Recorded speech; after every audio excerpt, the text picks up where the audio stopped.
pagpapahari sa araw nito. Ang ama ng lungsod ng Maynila, Yomen Isko Moreno Dumagoso.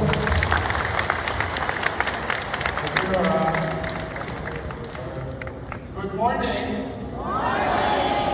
Excited na ba kayo? Lalo-lalo na, no?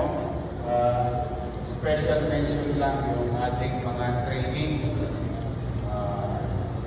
Ang siyudad ng Maynila, since I assumed office last July 2025, we've been training a lot of people. Nakaka-apat na tayo din. Apat na round o tatlo. Apat na round. Ang dahilan ko is yung ating mga taga-lungsod maging fully equipped, skilled.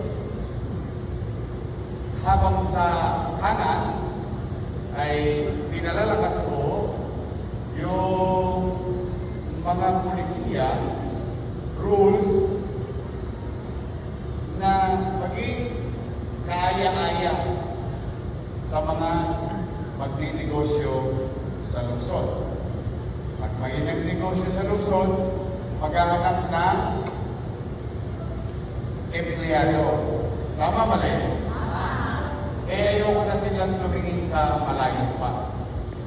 Baka naman po pwede tumingin na sila dito sa lungsod ng Maynila because the city keep on producing skilled individual para magpanag po. Dahil ito ay kaloob sa programa ng inyong lungsod. May awaan Diyos at sa tulong ninyo habang ako'y nandito, patuloy tayong mamumuhunan sa programa MBN. Ano yung MBN? Minimum Basic Needs. Ano ba nakapaloob doon? Napakasimple. Kayo na humusga. Pinasimple ko ang mga mahalaga. MBN, education, healthcare, housing, and jobs. Yun ba'y kailangan ng tao? Yun ba yung pangunahing pangarap ng isang tao? Magkaroon ng sarili masisilungan. Ang tatay-nanay, magkaroon ng oportunidad na makapaghanap buhay.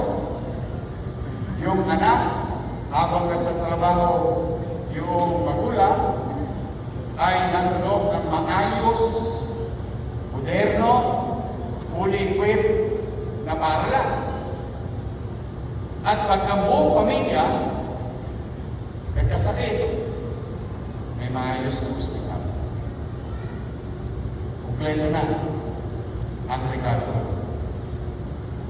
Kaya bakit yun ang naisip ko? Dahil hindi naman kaila sa inyo yung aking nakaraan at kung saan ako nanggaling.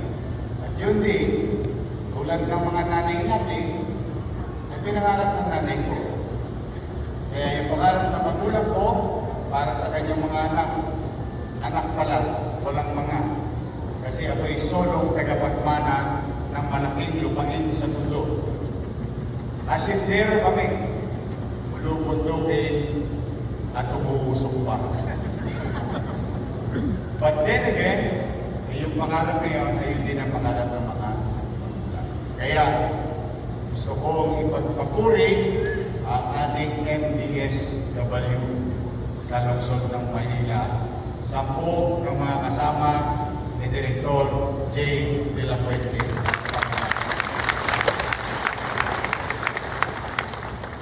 Binigyan ng skills, binigyan ng puhunan. Mga abilidad, binigyan din ng puhunan. Palaki ninyo, kung kayo nanonood ng TikTok, may isang naghahanap buhay. Sikat ngayon yun, isang Velasquez. Malapit sa Quezon Elementary School. Noong kasagsagan ng pandemya, nawalan ng trabaho yung mga utaw, na-retrench. Tumama siya sa city dahil namigay ako ng cash. Pinuhunanan niya yung binigay sa kanya. Nagluto-luto siya. O ngayon, sikat na siyang tindahan doon sa malapit sa Quezon, sa Velasquez. So, ibig sabihin, hindi siya imposible. Kanya-kanya lang tayong abilidad. Kaya once you are given opportunity, ay huwag nyo nang sasayangin. Muli, sa ating mga training and products, good luck. Alala niyo sinabi ko noong nakaraan, graduate na kayo. Ang tabayanan niyo yung programa ng Lungsod na baka gusto niyong applyan. Dahil after graduation, pwede kayo mag-apply, puhunan at gamit para makapag-umpisa. Minsan sa tao, sa totoo lang, minsan konting tulak lang eh. Sa totoo, ako kung hindi ako shout out mga taga-district 1, sabi mga taga-district 1. Ayan, tingnan nyo sila. Yan sila mismo. Ang hirap paniwalain ng mamamayan na yung 23 anyos gusto na maglingkod sa bayan. Ang hirap. Sabi nga ng mga matatanda ko, pinabili ka lang ng suba ng nanay mo. Sumali ka na sa eleksyon. O papunta na kami, pabalik na kami, papunta ka pa na. Tama naman. Hindi mo pwede masisi at tama. Pero dahil sa kanila, itinulak nila, konti lang mo. Binigyan nila ako pagkakataon na maging konsehal ng Maynila at the age of 23 years old.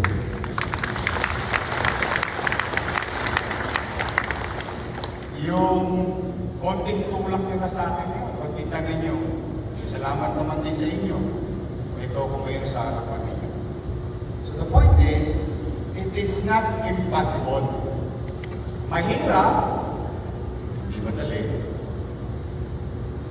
Pero hindi siya imposible. Kaya, manatag kayo, mga nanay at tatay ko, at mga batang Maynila, hindi ako titigil.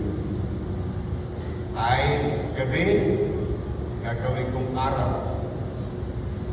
Ang araw naman, sana walang baha.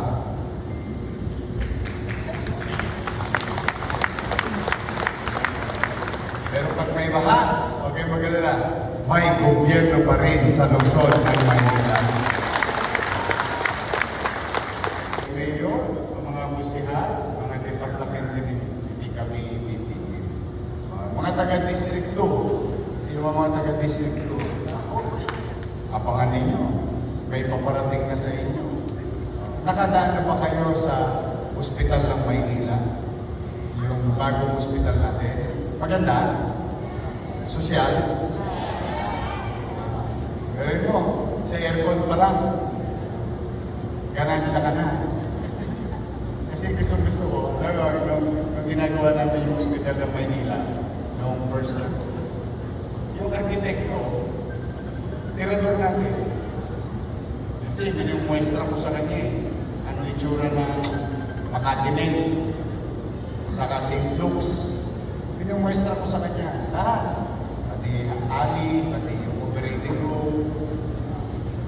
Sabi, Sir, masyadong mahal, masyadong maganda para sa isang public hospital.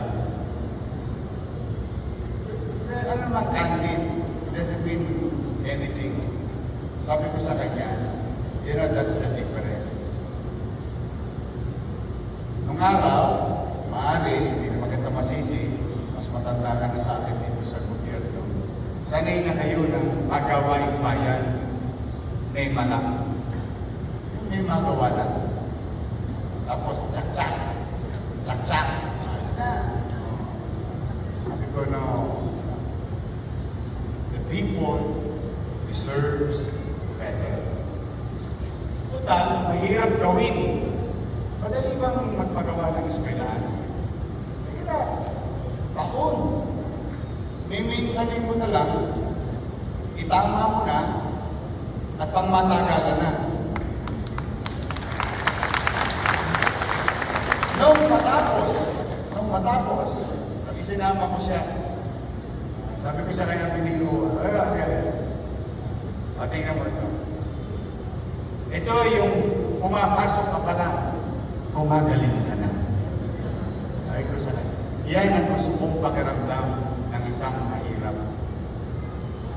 Doon man lamang makatabla siya. Yung natitikman ni Jaime Sobel de Ayala, matikman ni Juana at ni Pedro.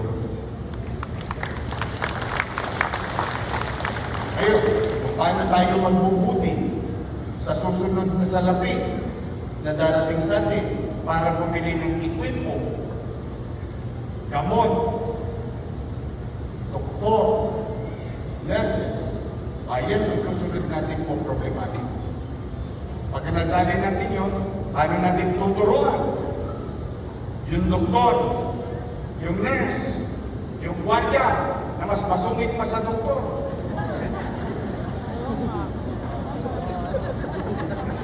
Ikapil ko ah. Okay, maganda. Pare-pareho tayo nakaranas na. Ganun din naranasan ko nung araw, mas masungit ko yung sasalubong sa iyo. Pero yung may tama ka na. Diyan ka sa gilid. Paano natin tuturuan non-medical practitioner sa loob ng health center, sa loob ng hospital, na pakitunguhan ang tao? Yun na naman ang gagawin natin susunod. Kasi sabi ko sa kanila, ang taong may sakit, eto, itama nyo nga ako kung mali ako, kasi makakala nila binubula ko sila pag kinakausap ko yung mga doktor or nurses na itama nyo nga ako. Ang paniwala ko, mahirap ka. Pero ang taong may sakit, walang matatanggap na katwiran. Kasi nangingibabaw yung nararamdaman niya. Tama mali? Nagtetegang kawali ang tao, hindi dahil sa gusto niya magtegang kawali. Ang gusto niya, masakit na yung appendicitis ko, puputok na, ano ba, hindi mo ba po isasama? And so on and so on. Tama na. Kaya hindi maintindihan. Hindi dahil sa makulit yung pasyente. Hindi dahil sa mainipin ang pasyente. It's just that ang pakiramdam ko, ba ako mahirap ayaw ko na akong asikasuhin. Kasi napapanood ko sa telebisyon, sa teleserye, kapag pumapasok ang pasyente, alagang parko. Sa telebisyon yun. Kasi konti lang ang pila. Tama ba rin?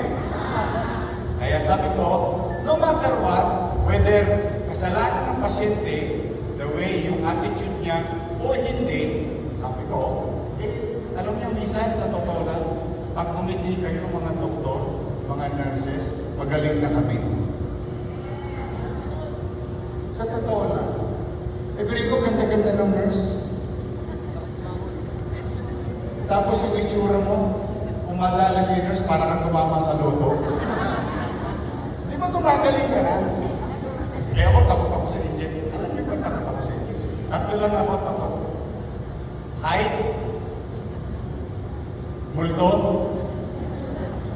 Kasi mapanood ko ng bata, pag tumatakbo pa, yung multo mo nasa uuna pa sa'yo.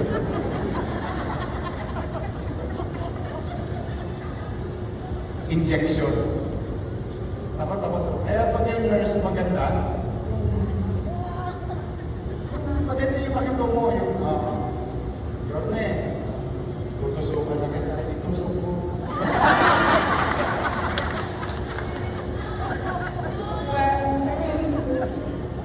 Yun yung kakaiba. Lagi kong ipinararanas lagi sa aking mga kasama kung paano pakikitungan ng tao. Sapagkat nandun ako sa kabilang mundo ngayon nung ako'y bata. Naranasan kung paano maging mahirap at paano ko tigitingnan ng mga tao. Kaya, medyo siyempre, hindi mo naman sila masisi. Hindi naman naghihirap itong mga ito. Hindi naman nagdindin lang kasi. Di ba? Kaya sasabi ko, bisan sa pakinig ko.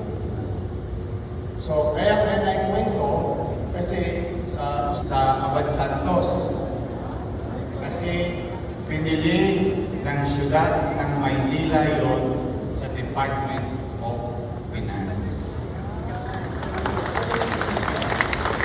Pero nyo, wala na tayong pera, namimili pa tayo ng lupa. Eh kasi, ang paliwanag ko sa Department of Finance, sabi ko, pangarap ko magtayo ng ospital sa Tondo, sa Austin, kasi masyado nang maliit, masikip, walang kambyada, hirap na hirap pumasok yung tao, nag-overflow sa Abad Santos. Ang problema ko, wala naman akong pera. Kasi walang pera. Daming tumira. Paano na pag-usapan ka na-relate kayo? Daming kumuha, pero manatag kayo kahapon. Nagbili na ako ng bumili ng 100,000 cups. Just yun lang. Don't ever think twice. Basta na-expose kayo sa baha, while supply last, kasi mauubos yun. Diba? Saka bibili lang tayo ulit. But for the meantime, I'm happy each and every one of you.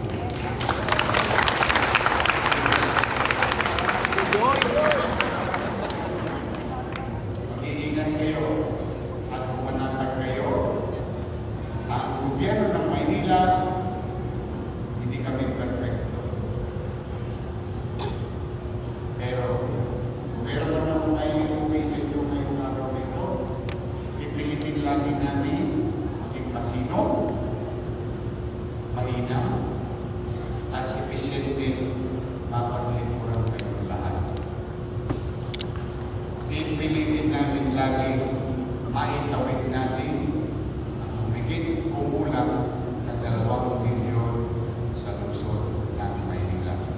At habang gusto ninyo, dito na lang ako sa Maynila. Kaya entertaining yung chismis. Hayaan na natin sila doon. Sila na lang ang magsasabutan doon.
namimigay na lang ko ng Hindi, pero paano yung smart?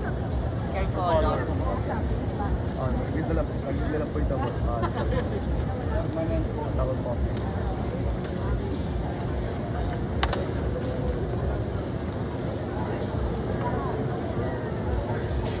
Pilot, siya pilot. Hoy, pilot boss. Pilot. Yan, mga customer.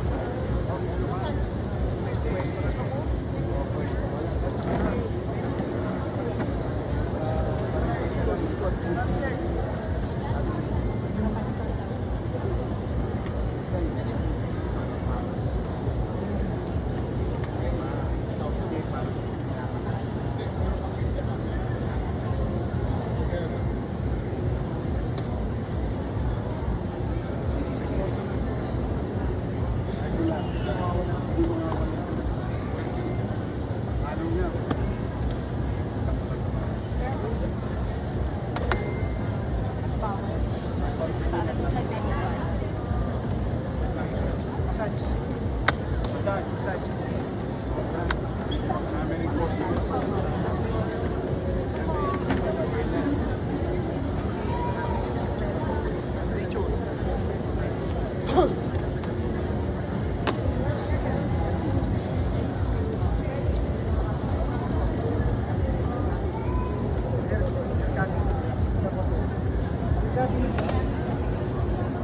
Anong gusto mo? Tirahin na kita.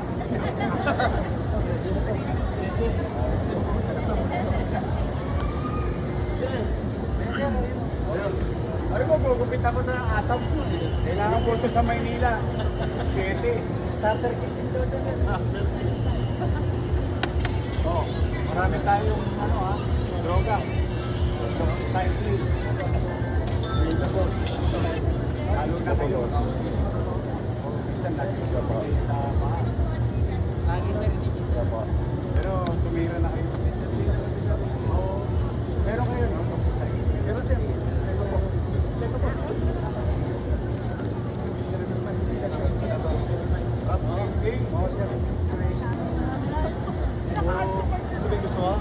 naka-add to cart mo na. Ito, di ba? Pwede mo pangalan mo.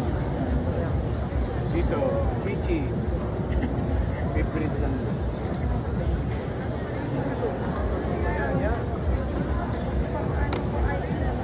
Ay, delays. Teka, mapubuhat mo ba ito? Ayan yan. Para pang butas? ID. Parang Remachi yan eh. Yung ID mo, kung may butas yun, pagpasok mo to, tapos gaganon mo.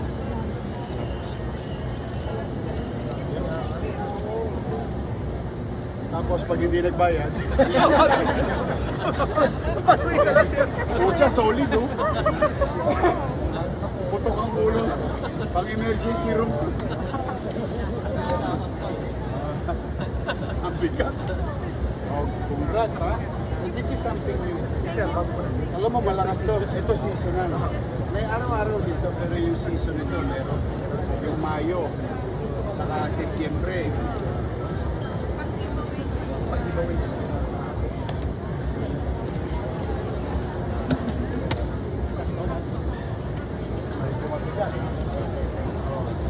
Para initial stamps mo.